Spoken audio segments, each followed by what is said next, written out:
Dire team ban.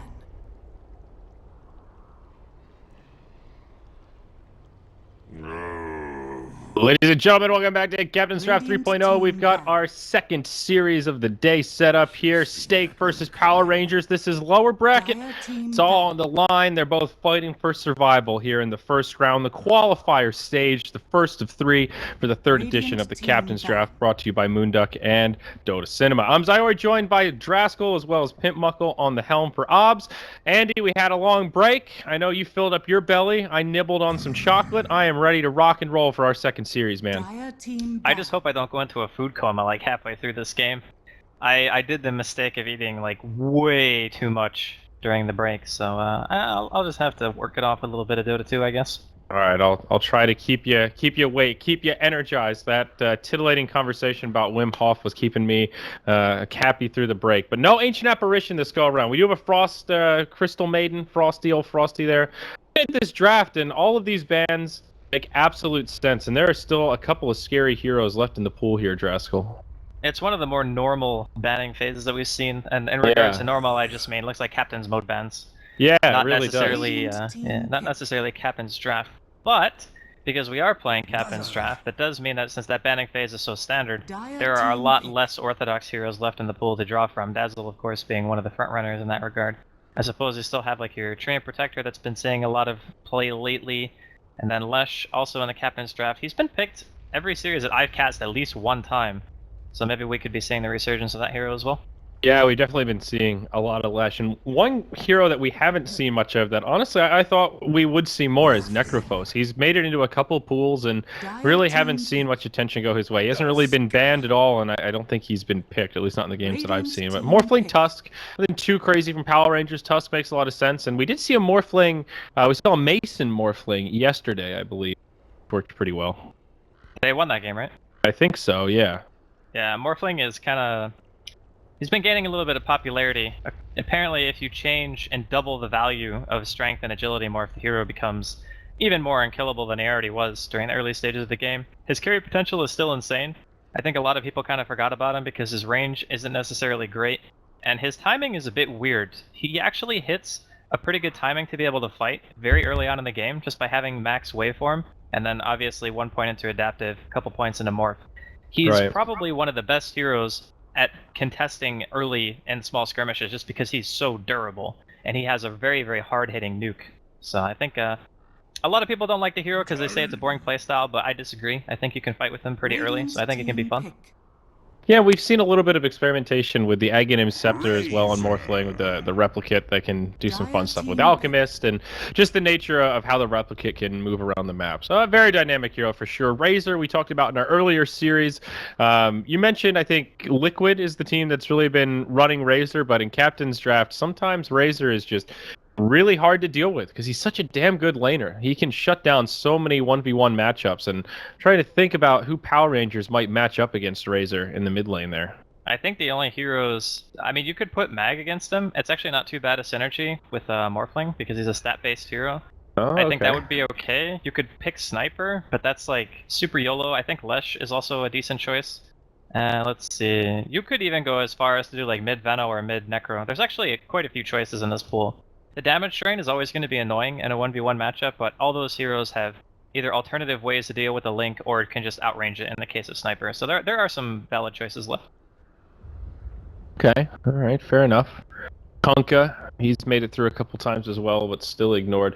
You know, when we were doing the Shanghai qualifiers, we went through this whole thing where we tried to name off the bottom 10 heroes, and it was actually pretty hard because the pool is fairly diverse right now, and Kunkka's name came into discussion. I was very quickly shut down, and then, of course, Aoi 2000 used Kunkka to much avail through a lot of those games. I'm sad we haven't seen him yet here, but this is a change of pace. The Red Man, Axe, picked up alongside Crystal Maiden.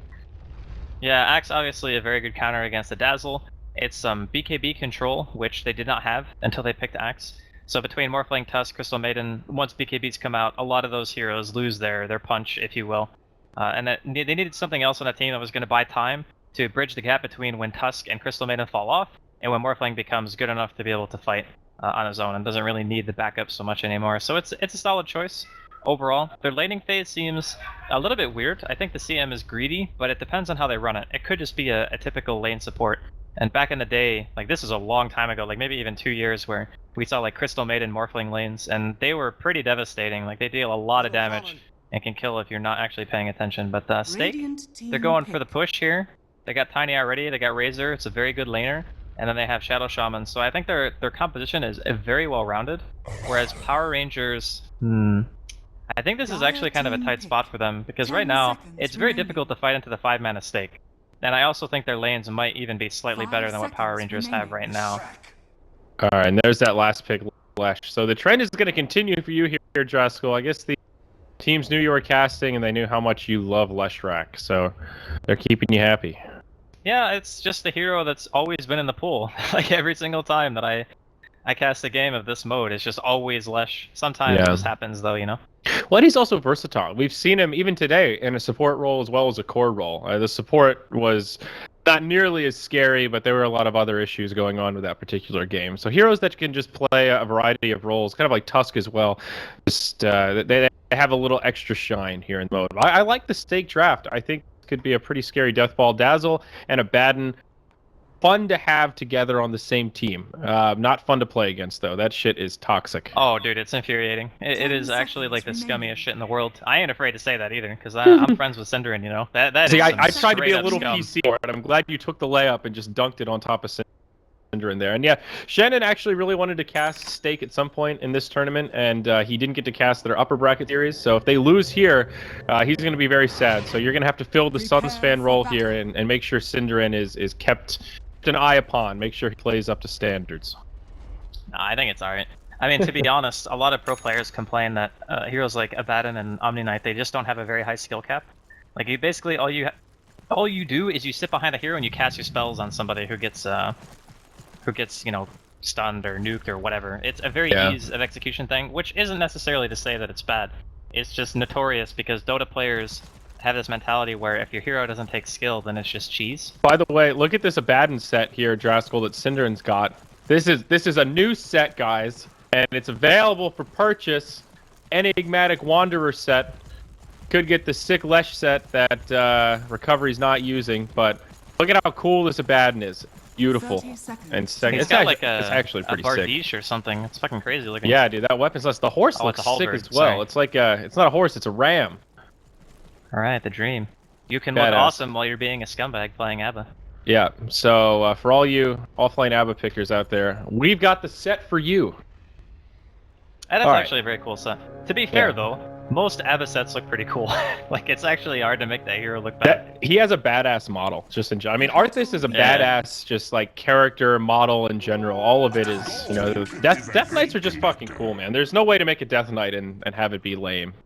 So you give him a really dinky weapon, but wow, look at the. Speaking of cosmetics, look at the Shadow Shaman. I don't know if I've seen this set.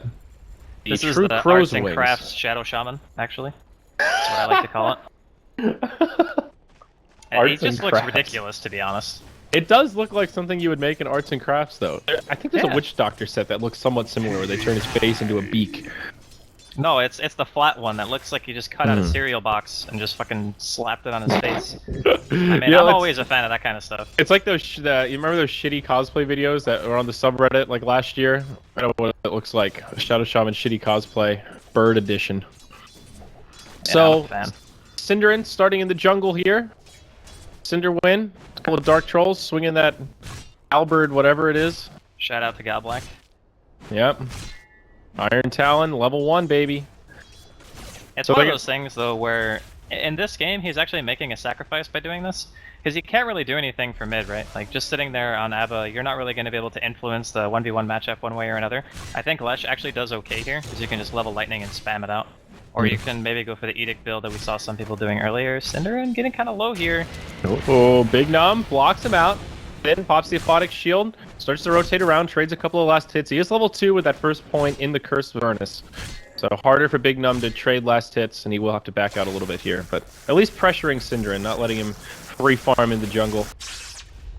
Yeah, it's an interesting laning phase, because top is pretty much completely abandoned until the lane gets pushed in. Like, Cinderin just gonna... Look at all these cosmetics. Look at this Morphling. I thought he was tiny for a second. He looks like he's made out of rocks. Yeah, that's the Era Morphling set, dude. OP. Wow, I haven't seen that in a while. Yeah, it's been a long time actually since I've seen a Morphling. I know he's been seeing a little bit more play lately, but... Yeah, that's a rare set though. Even the Morphlings I've seen usually don't use those cosmetics. Oh, down bottom lane. Cheshire Cat getting aggressive here. The illusions working against him a little bit. He's getting quite a few spins, but he will be forced to back out. Speaking of cosmetics, the Axe set as well. He's got that huge cape. Man, this is some sick cosmetic game. I'm in. Yeah, that's the Immortal, right?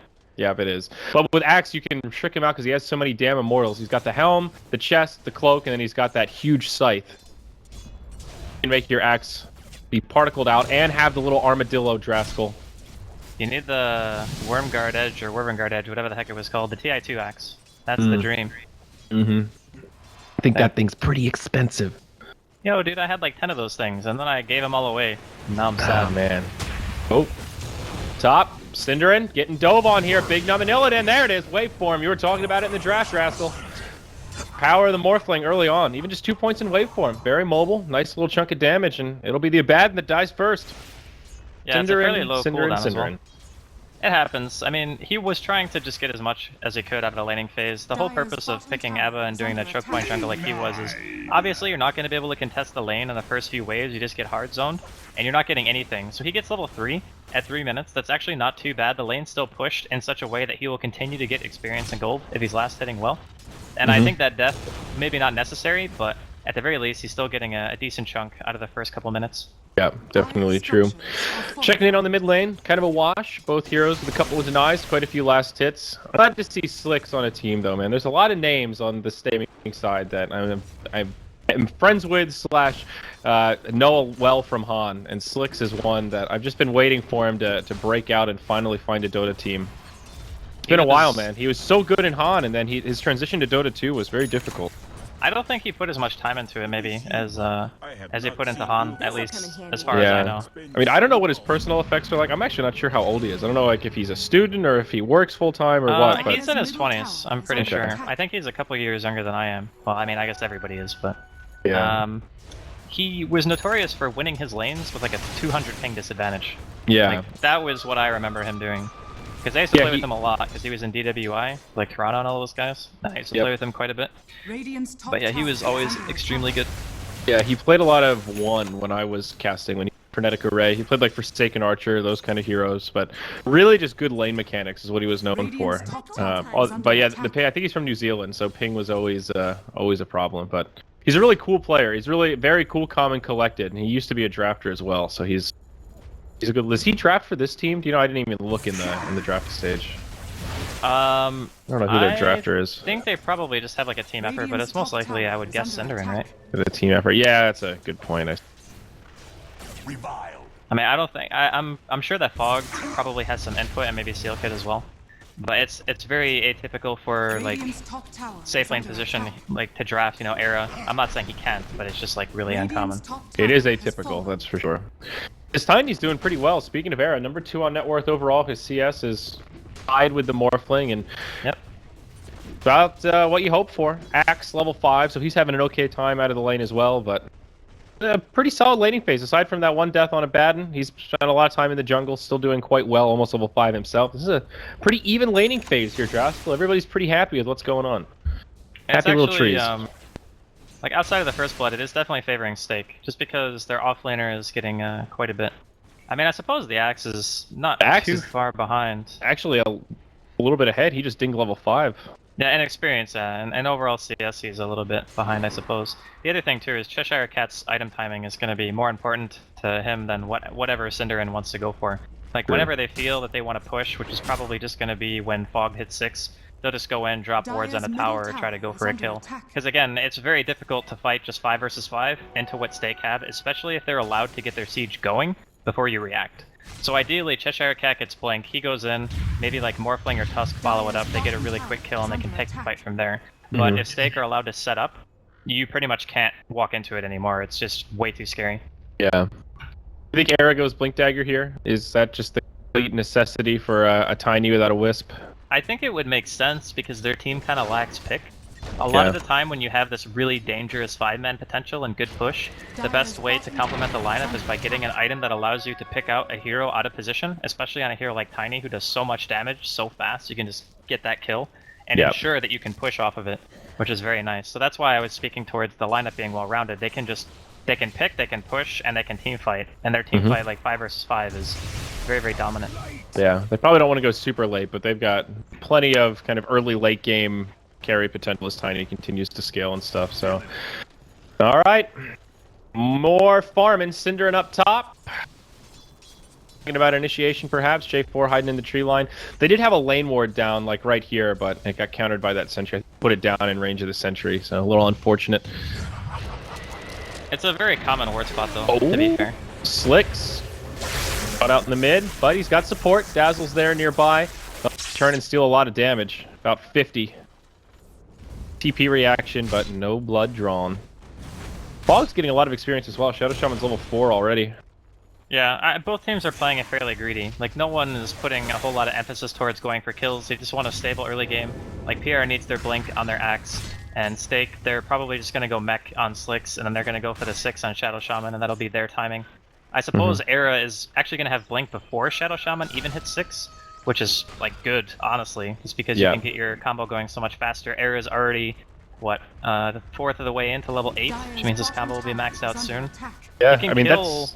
Oh, speaking of kill, Cheshire Cat almost dying to neutrals. Yeah, well, that's the glory of how this lane worked out. Era's was basically free farming by himself in the lane, so he got all the XP, and that opened up for Fog to just hang out in the jungle and do his thing. It's a tower down. Tiny gets the last hit. There's the blink dagger. Yeah, so this should be a fairly good time for Fog to just take over the lane. Yep, he's doing that right now. That just means that if they want to go for a smoke, they can send the Dazzle and the Tiny somewhere. They can go for a quick pick. It might reveal the blink dagger, but that's fine, because really the only goal right now for Stake is to buy time for the Shadow Shaman to hit 6. Once he does that, they can go for their 5-man death ball, and it's still quite a while before Cheshire Cat is going to have his blink. He's about 1,000 gold away from it right now, and he doesn't even have a place to farm. Yeah. Like, the entire jungle is going to be respawning in a second, and it's going to be a few minutes. Lesh is also pulling up gold right now. He's up to... Oh, he just bought something. Okay, what is it? Beginning of... looks like a Bloodstone. Bloodstone, yeah. Yep, okay. So, nothing too strange. He had like 2,500 gold. I'm like, gonna right-click a Yule's here? What's going on? And he kind of needs the health, though. If he thinks that Era's going blink, then it makes the most sense to go tanky. He could die here, though. Here we go. Era blinks in. Avalanche, toss, Slick stealing damage in the meantime. Easy kill there. Fraser will get credit. So first rotation from Era. That's the blink dagger reveal. Yields kill on the enemy mid. Exactly what Stake are looking for. All they need now is for that Shadow Shaman down lane to get some more paper mache going and hit 6. That's the dream. That's when you can start actually just going ham. I think that Stake's... Gotta make Mom proud. Yeah, their timing is incredibly strong. The thing about Morphling is, I mentioned the awkward timing during the draft. He's actually strong without any items, but it's deceptive because he doesn't build another item that gives him impact for such a long time. Because Linken's is the first thing that he normally gets. Obviously, the Perseverance leads me to believe that will be the same case here for Illidan this game. Yeah. Oh, Era. CM. Yeah, see you later. And that's the glory of the early blink dagger. You get it at 10 minutes. All of these heroes are so susceptible. Even the tankier ones. Cheshire Cat on the axe. That combo is going to do a lot of damage. And if there's anyone near the Tiny, it's pretty much a free kill. And of course, the supports are just juice at this point. So, yeah.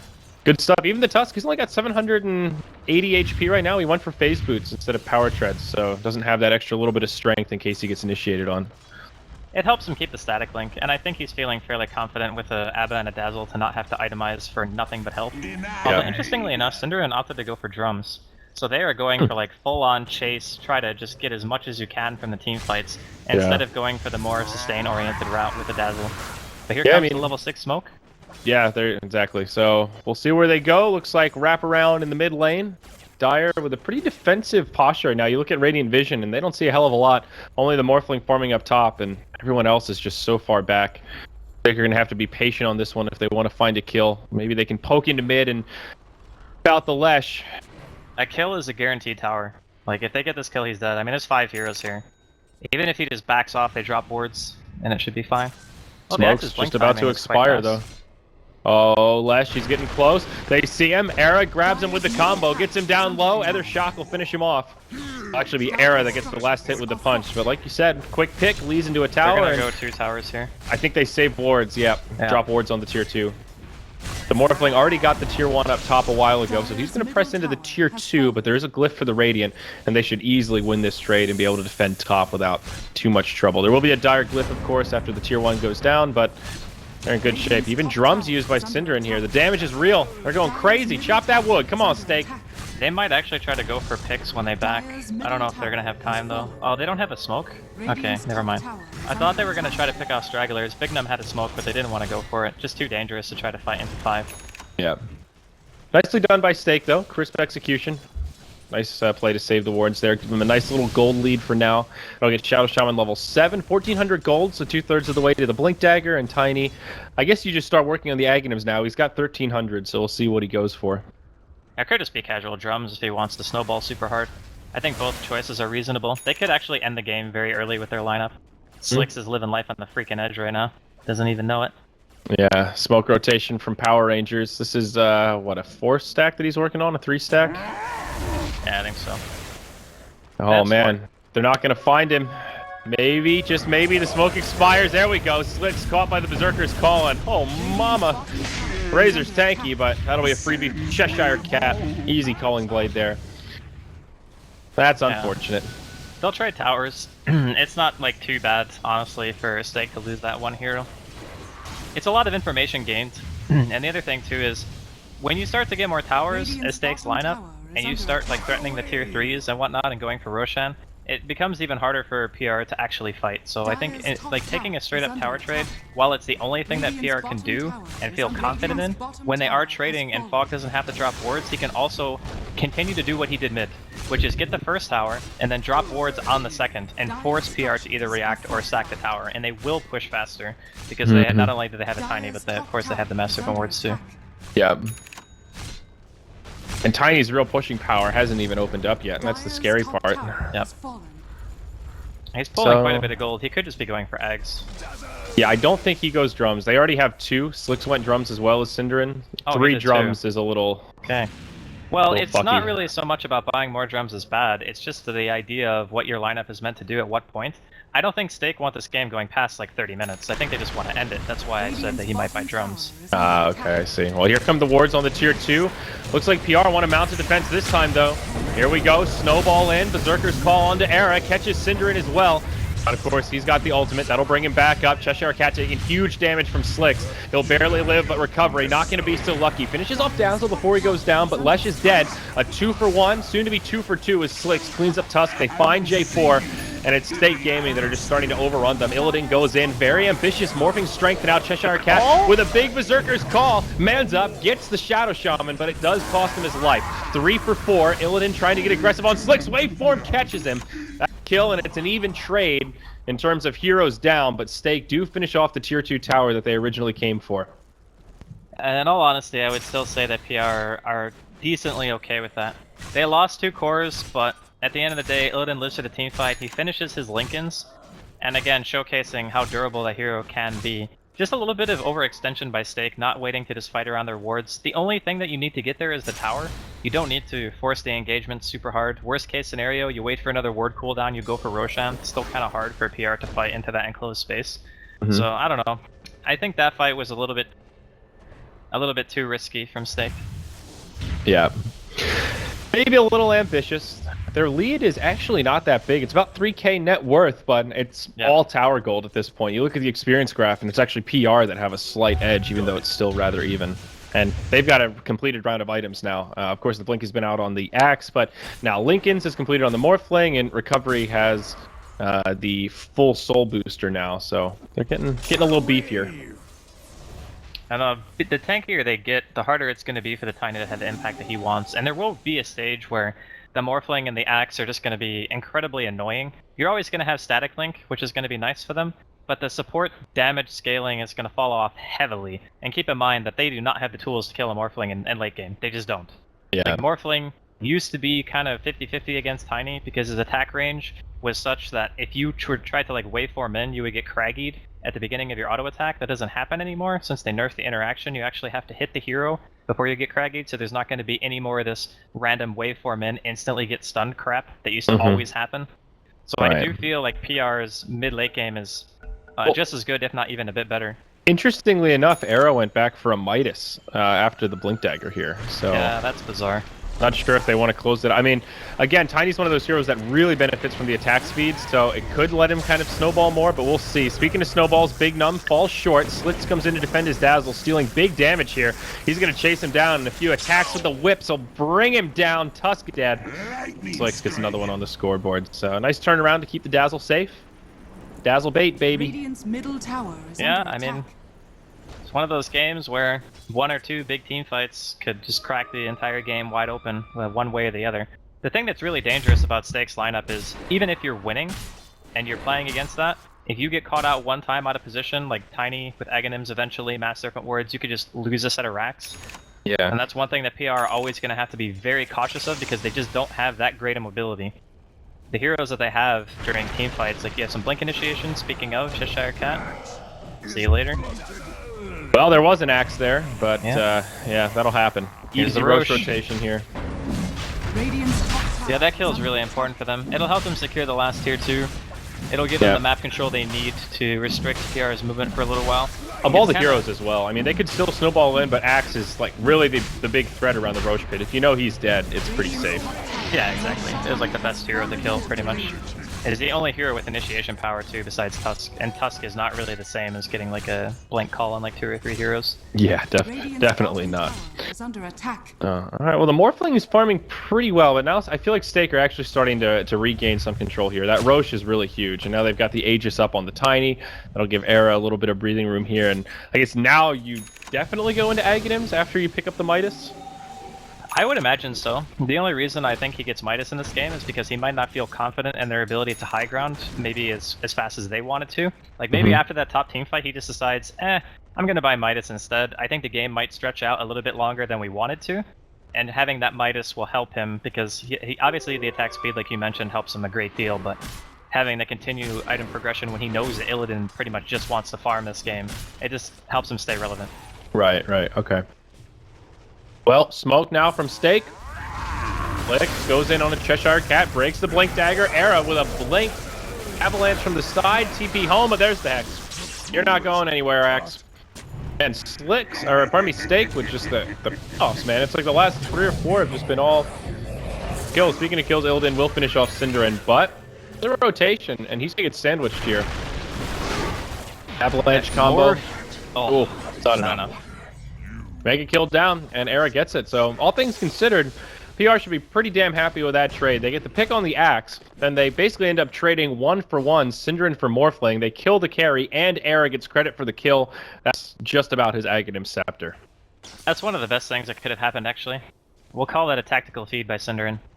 And trading the Morphling for his life is way worth it in this point, because that's the one hero on PR that you would never expect to die. Like, that was his first death of the game.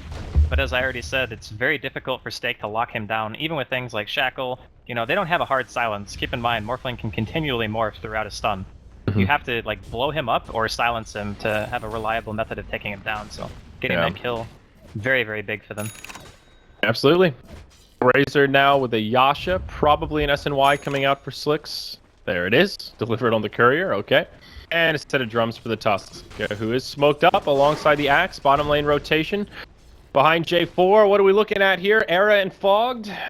No idea it's coming, they're dark. Era may walk right into it. Breaks the smoke, but Cheshire Cat, oh god! Era blinks out just in time as the Berserker's call comes through. There's that cast point for you. Uh-oh, now in the river. Recovery and Slicks going at it, but Illidan comes in, pushes Slicks back. Now Era, stun on 2, but Snowball resets. That's an odd-looking graphic there. Walrus punch out on Era, but the Slash just can't take the heat. Cheshire Cat stuck inside of the wards. Beautiful trap from Fog. They're just going to isolate him. J4 on the backside with a big ult, but it just isn't enough. Damage hurts, but can't bring anyone down. Era will throw up into the air to interrupt. Oh, man, the Ice Shards trap him in place. Big Num looking to make an exodus here. Has a TP scroll. He'll use it. And he'll make it out. Beautifully played by the Tusk at the end, but still a rough team fight for PR. 1 for 3. Dazzle? That was close, man. That was close. That was really close. I mean, that would have been a really big kill for them because that's their sustain, you know? If he had the E-Blade finish, Obviously, it would have been a very quick item progression if he had the full E-Blade right now. But if he Yeah. gets that kill, there's no more heals. Maybe they have to back a little bit sooner, you know, a little bit. It definitely helps, but unfortunately Yeah. he can't get that. And again, it's just, oh, Illidan? Uh-oh. He's isolated. Shackles. Era has the Ags now, womping him down, but the Morph really effective here. TP. Era doesn't have any cooldowns, unfortunate. Oh, nice Yeah. getaway, though, from the Morphling. That morph is actually insane. I think it's like 16 stats a second, right? Something crazy like that. 0.062. Yeah. It's like 16, because it used to be 8, right? Because they also changed how the conversion works. It's now 1 at a time, and Axe is also going to get Oops. blown up inside of the jungle. Sorry. How does he just die to her? We were distracting our combo. observer. He only dies because he has a bracer, and that's it, and a 17 charge. Wow, Yeah, okay. Axe is level 10, Era's like level 15. Oh, he has double damage too. Yeah, that'll do it. I don't see the graphic. That's weird. You guys see the double damage, or is it? No, like I don't either. Now I Oh, do. there we go. It just came Yeah, back. it just Okay. like randomly popped up. Yeah, that was an odd visual bug. So, okay, double damage, it makes. Yeah. They're starting to fall behind. This graph up to about 7,500 net worth, 5k experience. They're really getting a lot of control now. And that last fight, man, I feel like the Lesh just couldn't do anything. J4 TP home. Era catches him. There we go. That's a combo. Dead. Still made. This is getting out of hand. They're just giving away too much. They're trying to do what they can to buy time for Illidan, but the fact of the matter is, as we said, this hero has a very awkward timing. Like, he needs quite a bit to go from being, like, decently capable in the early game to actually able to do anything at all during the mid-late game, especially against a team that has this much sustain. Abba and Dazzle together with Weave, most of the damage that he's going to be doing is all right-click until he finishes the E-Blade. And Yeah. if they're ready for his E-Blade combo, and they either throw a shield onto somebody or get a heal off, that combo doesn't kill, then he pretty much has to replicate out, and then his damage is pretty much done in the fight. He has to rely on everyone else to finish off. So it's a rough spot. It's I had tough. my reservations, but Stake, they're looking pretty solid right now. So, Cinderin with this point booster, I imagine it'll be an Aghanims. Thoughts about Aghanims on a Baden? I guess it could be a Scotty, but Ags Nah, just it's feels like that definitely team Aghanims. fight items. They definitely want. It's- I really like the Ags upgrade on a Baden, honestly. It's one of my favorite pub builds to go. Yeah, you can trigger it at any time, which is really useful. And the damage redirect is insane. Like, it is Yeah. so good against heroes like Leshrac and a CM ulti, for example. Nice dodge there. They from saw the Illidan. waveform forward. They wanted to catch him, but Yeah. replicate. No, that's a solid choice. The only thing that I question in this entire game about his item build is why he went drums instead of mech. Because they didn't actually have, they still don't have a mech. Like, I thought because he was going drums, that would mean that their Razor would buy a mech, But he went drums too. but he went Yeah. drums. So it's a little bit strange. Maybe there's just a little bit of miscommunication, I'm not sure. That's true. But The way against they it- played it, though, it seemed like a mech would have really helped out. Yeah, I agree. If they're just going to stick together as 5 and drop Mass Serpent Wards and try to fight, mech is pretty much one of the best items that you can feasibly get on that type of lineup. But maybe he just felt like he didn't have the mana, because he did go phase as well. Yeah. Bog hanging out in the bottom lane here. Level 11 now in the Shadow Shaman with the Blink Dagger. He'll just hide out and eventually retreat. So all the outer towers now down in favor of Stake. They've only conceded 2 of their own. So it's nothing but high ground here. We'll probably see them be patient, just wait out next Roche. Era's Hand of Might is starting to pay some dividends here. And they're still in this kind of window here where Morphling is annoying, but still not really unstoppable by any stretch. He is very close, though, to the E-Blade, and I think he's actually just picked it up. Yep, there it is on the courier. So that's a big power tool coming his way. We'll see what Tiny grabs next. Also, about 3,200 gold sitting on Era. I think he might just go for BKB or Assault. BKB would pretty much ensure that he can't die in a team fight. The right click from the Morphling's not scary enough to take him down. And plus, we also talked a little bit about Craggy. It did get nerfed, yes, but it's still pretty much a form of mitigation against a hero who has to be in range of it for him to actually hit you, so it's always going to be nice. He has the bonus armor already from things like Weave anyway, and he has a potential Shallow Grave if the axe isn't like in his face trying to dunk him. Yeah. So Honestly, looking at this game, to me it feels like the offlaners are the really big disparity. Like, the impact that Cinderin has had on the Abaddon versus what Cheshire Cat's been able to do on the Axe is just completely inverted. yeah, but it's also the way that the lineups function too, you know? Yeah, that's true.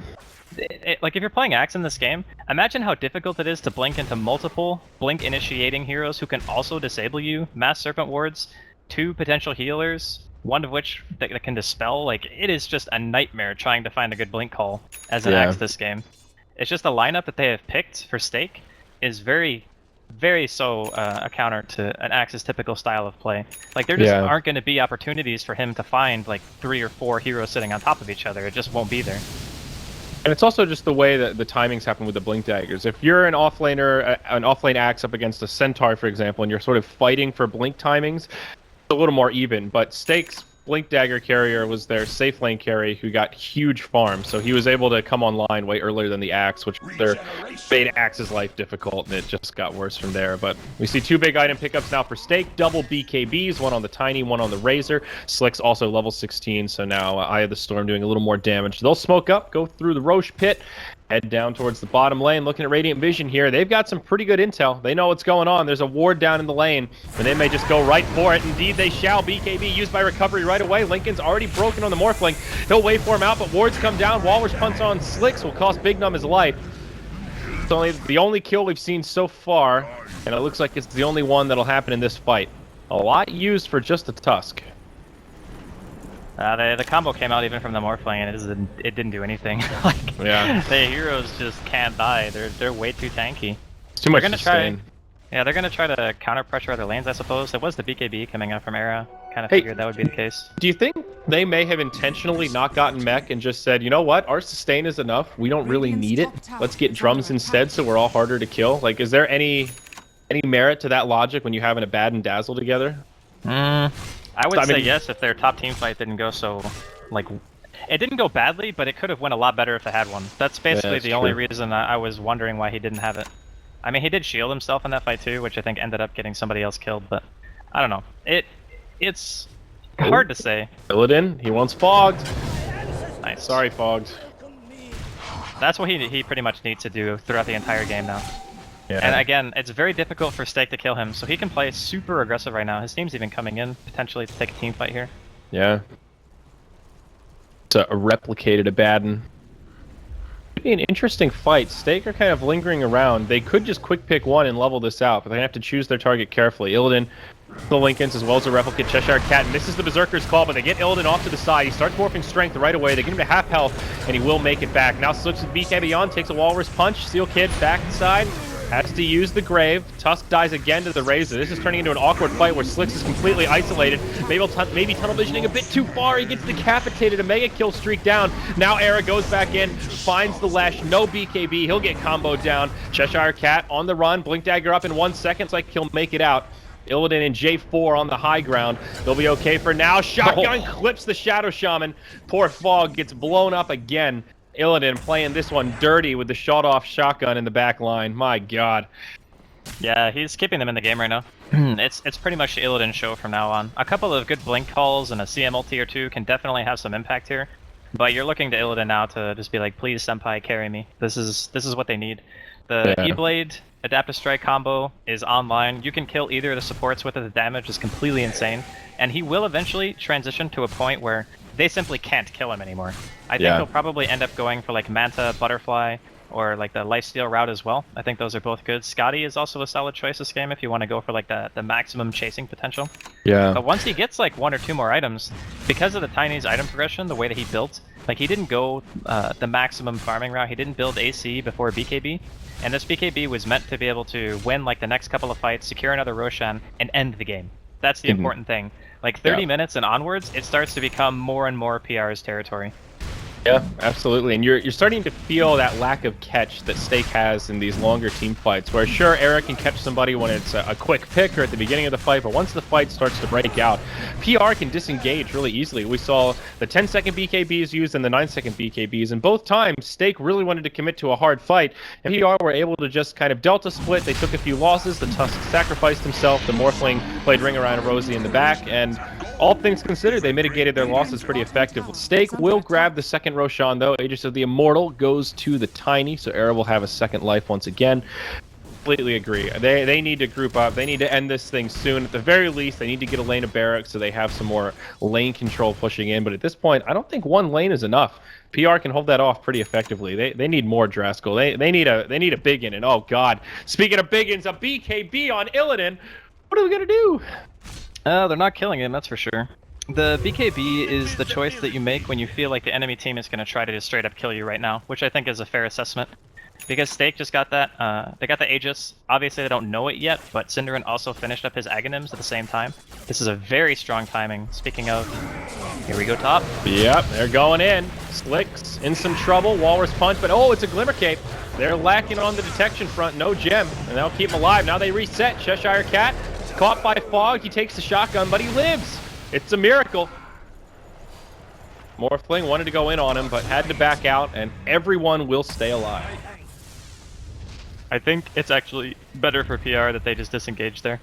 There was not really a whole lot they could do, especially considering I don't even think Lesh was there, right? He's like bottom lane, yeah. Didn't have a tower to TP to or anything, so yeah, good for PR that they got out of that situation. Yeah. How did Fog live? Did he get healed in between, or did he? The combo didn't hit at the same time. Okay, yeah, it looked a little awkward. Yeah, he had, I think he threw the adaptive first to interrupt the shackle, and then he used E-Blade afterwards, maybe to just force him to back instead of like continually running forward and trying to go for another disable. And it worked, it just didn't kill him. I see. I see. But all in all, it's fine. Yeah, Lesh with the BKB, still at that 9-second charge, and now has a plate mail. So recovery's doing okay, but 4 charges on this Bloodstone. He hasn't really been able to ball out of control with it. These last few team fights, he's been focused pretty hard, and for good reason. I mean, he does huge damage if left unchecked, but the ending result is that he can't just be that driving force that charges in the front lines anymore. They just kill him too fast. Yeah. It's getting a bit sketchy here for PR. This is a really hard push to stop. All right. Serpent Ward's down on the high ground. Dire have a glyph, but look how fast the tower goes down. They glyph it now. Remember, Era has Aegis. They'll Glimmer Cape him. They'll Aphotic shield him. My golly, this is painful to watch. Drum charge is used. They're doing everything they can to poke at Era, but they're able to sustain through it. Down the back line, they go on to Seal Kid. Dazzle dies first. Not a bad way to start off this fight, but now the turn. Cheshire Cat thrown up in the air by Era. Almost enough damage to bring him down. Finally falls. Big Numb on the backside getting chased by Slick. Should be able to get finished off. Yep, there we go. One last auto attack will do the dirty. Meanwhile, Rasta Ward's just finishing off the barracks. They got the melee, really what they came for. And they still have the Aegis. Doesn't expire for another 2 minutes. J4 now caught, crowd controlled, and finished off. It's 3 in the grave for PR, 4 still alive for Stake. All the outer towers are down, so they can just move to another lane of barracks if they want, but they caught the Morphling. Lincoln's gets broken. He still has a Replicate down, and man, they can't finish him off. He still has the 10-second BKB. He's not even scared here, Draskell. Look at him. He just replicates back. What a dirty devil. He doesn't have a reason to be scared, man. He's the unkillable water man. Well, he did die one time, I suppose, but that's because he was diving in a bad and past the tier 2. Obviously, any hero is going to get punished for doing that, especially when there was such a heavy TP reaction, but damage is done. That's all you really need to do with your Stake. You still have the Aegis standing. AC is probably going to be done here on Era. I think he just drops his Midas for this. Yeah, there we go. So he is about as strong as he's going to get. I mean, obviously he can pick up like a Moon Shard, maybe a Daedalus or something if he wants to go for like the hard 6 slot after the Aegis fades, but his power is pretty much reaching its peak, whereas Illidan still has much room for improvement in his inventory. I think the BKB might have been too defensive a choice, honestly. It sounds weird, but they already had such a hard time killing him that if he bought another item that helped him deal damage, at least, you know, right click, or if he buys like Manta just for a little bit more mobility and whatnot, maybe that would be enough to help him carry through the fight. And plus it also benefits the E-Blade combo, any stats that he gains, which helps keep it relevant against the Dazzle and the Shadow Shaman, because ideally you want to kill them immediately. And because one of them has a Glimmer and the other one has a full hood, it's going to get harder and harder to do that. And if you give the time to Stake to react, they're going to save the support that you go on, and then your combo is all for naught. Yeah, and on top of that, you've got the Abaddon ult you got to worry about as well. If Syndern's in the right place at the right time and sees it coming, he can always borrow time to mitigate some of that damage. So yeah, there are a lot of ways to try to effectively stop the shotgun from just one-shotting somebody, and then they can at least regen up and react. We'll see a smoke now picked up by the Tusk, so perhaps it is PR that want to start to get a little bit aggressive here. They move into enemy territory. Era pops forward, but can't catch Illidan. Waveform will keep him safe. Got a nice aggressive ward on the high ground to give a lot of intel of Stake's movements, and with that, PR will just disengage. So, the war of attrition continues, 35 minutes in. This is where things start to get tense. Syndrome with a plate mail, I guess that'll turn into a Shiva's Guard, given that they have the AC already. Most likely. I guess it could be a Lotus. Is this a Lotus game? Not really. Not particularly. I mean, unless he wants to dispel, like, the ethereal form, or he can put the Lotus on maybe one of the supports when they're pushing. That would make it so there's a lot less incentive for Illidan to go on them. I suppose you could use that argument. It's not terrible, but That's I think true. Shiva's is amazing against this kind of team when you want to be in the middle of the fight anyway, right? You're putting And it an aura also on everyone. gives you more catch. I think that solves one of the problems that we brought up a few times. Now Illidan, Lincolns gets broken mid. They've got the crowd controls. He's falling fast. He's morphing, but it's not enough. Slicks gets the kill, and Morphling's down for the count. He does have a buyback here. He'll burn it right away. I think it's the right call. Get that baby on cooldown because you're gonna need it. Yeah. I think it's like good enough. At first I was a little bit surprised that Fog decided to just YOLO drop wards, but at the end it forces a buyback. That's more than enough damage dealt. I would gladly drop Mass Serpent wards to make the other team's carries spend like, what, over 1,000 gold at this point, just to be able to buy himself back into the game. So just some economical damage dealt. They can just wait out the Mass Serpent ward cooldown again, just go for the repeat, try to get more chip damage, and the tier 3s in the top and the bottom lane. And let's see, how long on Roche? Still a little while. Aegis is gone now. Yeah. Well, now they have this window, though, where they can easily wait out the next Roche and still know the Morphling's buyback will be on cooldown, and it's Aegis and Cheese. So I think you just burn 2 or 3 minutes, farm, sit back and chill, and if you can secure next Roche or get a pick off right beforehand, this high ground siege gets way easier. Yeah, I think it's a danger zone for PR, to say the least. Illidan, his item progression is just completely halted. Like, ever since he bought the BKB. It's still 10 seconds as well. Like, he didn't even get a chance to use it when he got caught mid. He hasn't needed it. I mean, and there he either is able to scoot away with the Lincolns and just morph waveform, or he's completely crowd controlled where he can't BKB out of it anyhow. Yeah, but that's kind of why I was saying I'm like the more that I see the game play out, the less that I like the BKB choice, because the only way he dies is how he died mid, and the BKB isn't going to save him if he's not fast enough. Yeah. Oh, here we go. Initiation down bottom. Era, the one that gets caught, but he gets force stabbed back, stays alive. There's the shallow grave. Now the turn. Cheshire Cat falls first. Recovery with BKB on. Denies himself. Fast 2 for nil. BKB for Illidan used, but it's expired now. He's trying to man up on Fog, but it's not the right target. Fog's alive. He turns, drops the shackles, and that's it. Illidan calls GG as he gets finished off by the Tiny, and it's Stake Gaming that takes game number 1 here after 38 minutes.